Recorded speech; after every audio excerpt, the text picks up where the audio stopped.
ሰላም እንዴት ናችሁ? የነጂ ሆም ኩኪንግ ቤተሰቦች ሰራተኛዋ አደይ ክፍል 165ን ይዤላችሁ መጥቻለሁ። ላይክ፣ ሸር፣ ሰብስክራይብ በማድረግ እስከ መጨረሻው አብረውኝ ይቆዩ። ዛሬ እንግዲህ ዶክተሩ አግኝቷት ለአደይ እኔ ምልሽ ግን የለሊ ምን ዋነሽ ደግሞ እዚህ ምን ታደርጊያለሽም በማለት ነበር የጠየቃት። እኔ እዚህ ብቻዬን መሆን ፈልጌ ራሴን ላዳምጥ ነበር የመጣሁት ትለዋለች። እሱም አብሯት ቁጭልና ስለ ለሊ ያወራታል። ለሊ በጣም የምወዳት ጓደኛዬ ናት እያለችም ታወራዋለች። ዴቭ በአደይ ስለተናደደ ለኔ ጊዜ አሰጠኝም፣ ለኔ ቦታ የላትም እያለ ብቻውን ተክዞ ቁጭ ብሏል።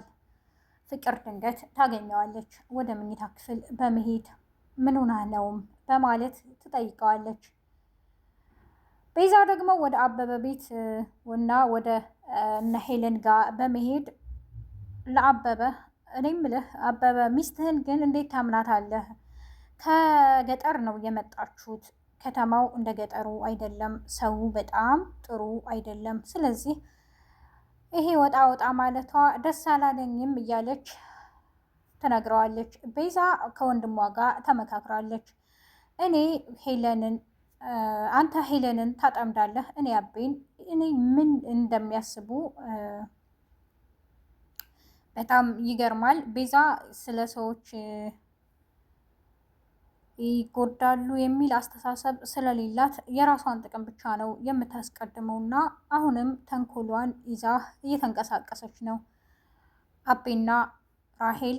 አቤና ሄለን አምነዋታል በጣም።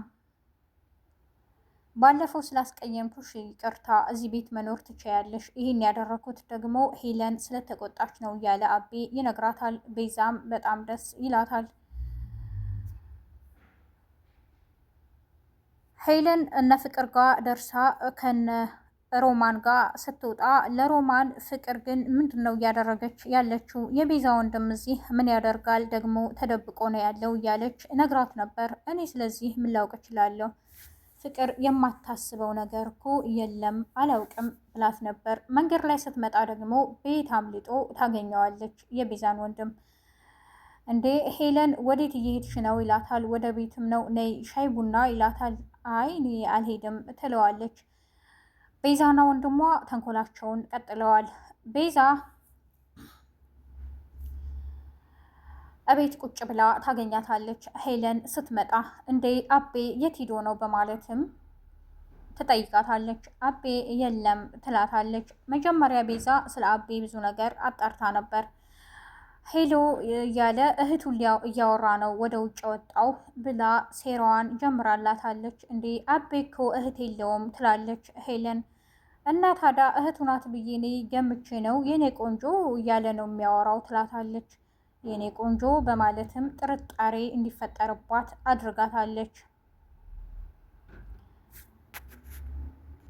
መንገድ ላይ ደግሞ ከቤዛ ወንድም ጋር ቁማ ስታወራ ስላገኛት ዳይመንድ አንተ ምን አስበህ ነው? ምን እያደረክ ነው? በማለት ከእሱ ጋር ተጣልቶ ነበር። እሷም እንዴት ሰው እንደዚህ ታደርጋለህ ትላለች። ሄለን ስለ ሰዎቹ ክፋት ምንም አልተረዳችም።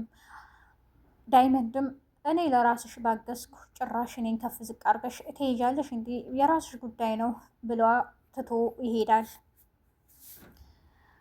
ሮማን በጣም ደንግጣለች። ፍቅርና ዴቭ እንዴት አንድ ላይ ቁጭ ብለው አገኛቸዋለሁ ደግሞ በማለትም ፍቅር ኮን ብላ ነው ይህን ነገር የምታደርገው ለአደይ እንድትነግራት። ሮማን ድንገት ስለገባች ፍቅር በጣም ተሰድባታለች። ምን ልትሆኝ መጣሽ ትላታለች። ስርዓት ይኑርሽ አንቺ እዚህ ክፍል ለምን መጣሽ ይላታል ዴቭ። እኔማ ብቻህን ሆነ ሳይህ እያለች ታወራዋለች። አሁን ቀጥ ብለሽ ውጪ፣ ምንም ሰው አያስፈልገኝም ይላታል። ሮማን በጣም ግራ ስለገባት ወደ እነ አሹ በመሄድ የተፈጠረውን ሁሉ ትነግራቸዋለች።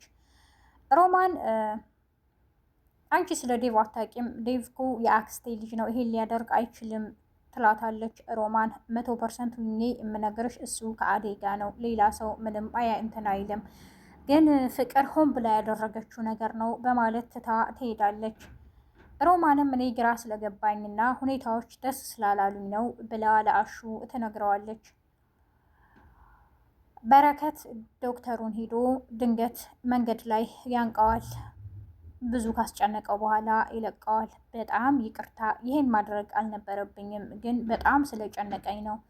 ለሊ ምንድን ነው በሽታዋ? ልትነግረኝ አልቻለችም፣ አንተም አልትነግረኝም፣ እኔ በሀሳብ ልፈነዳ ነው እያለ ይነግረዋል።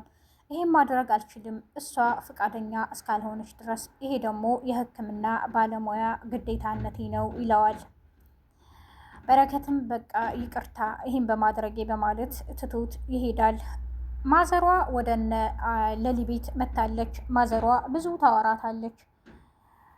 በረከት መጥቶ አያውቅም እያለችም ለሊ ትነግራታለች። ምን ሆኖ ይሆን ልጄ ትላለች። እኔ እንጃ መጥቶ አያውቅም ብቻ አላውቅም ትላታለች። ድንገት በር ይቆረቆርና በረከት ይሆናል። እንዴ መጣህ እንዴ ልጄ በማለትም ትነግረዋለች። ማሚ ግን ብዙ ነገር ምጠይቅሻለ። ለሊም መልሱን መልሽላት ለማዘሯ ይላታል። እንደ እናቴ ነው የማያት፣ ብዙ ነገር ሳውራት ይቀለኛል፣ ብዙ ነገር ስለምትይ ያመመሽን ሁሉ ለማዘሯ ንገሪያት ይላታል። ለሊ ሰዎችን ማጨናነቅ አልፈለገችም።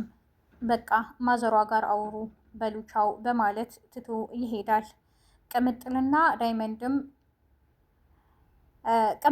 ኪንጎ ዳይመንድን እንዴ ዛሬ እንዴት ነው አገኘንህ?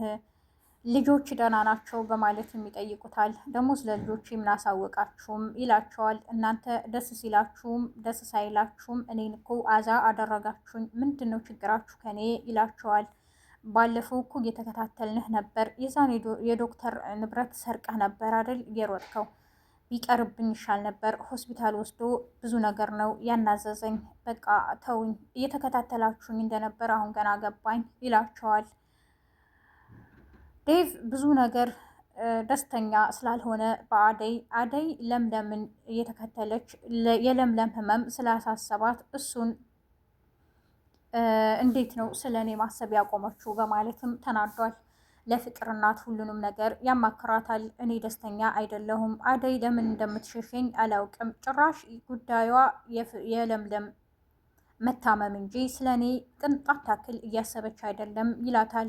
አይ ልጄ ተረጋጋ፣ የዚህን ያክል ለምለም ምን ሁና ነው? ግን እስኪ ዛሬ ሄጄ ለምለምን አይቻት እመጣለሁ ትለዋለች። ሮማንም እኔም እሄዳለሁ ትላለች። እሺ ስራሽን ጨርሺ እንሄዳለን ብላታለች። የዛሬው ክፍል ይህን ይመስል ነበር። በቀጣይ ክፍል እስከምንገናኝ ነጅሆም ኩኪንግን ላይክ፣ ሸር፣ ሰብስክራይብ በማድረግ አብራችሁን ስለቆያችሁ አመሰግናለሁ። መልካም ቀን በያላችሁበት የዓለም ዳርቻ ሰላማችሁ ይብዛ።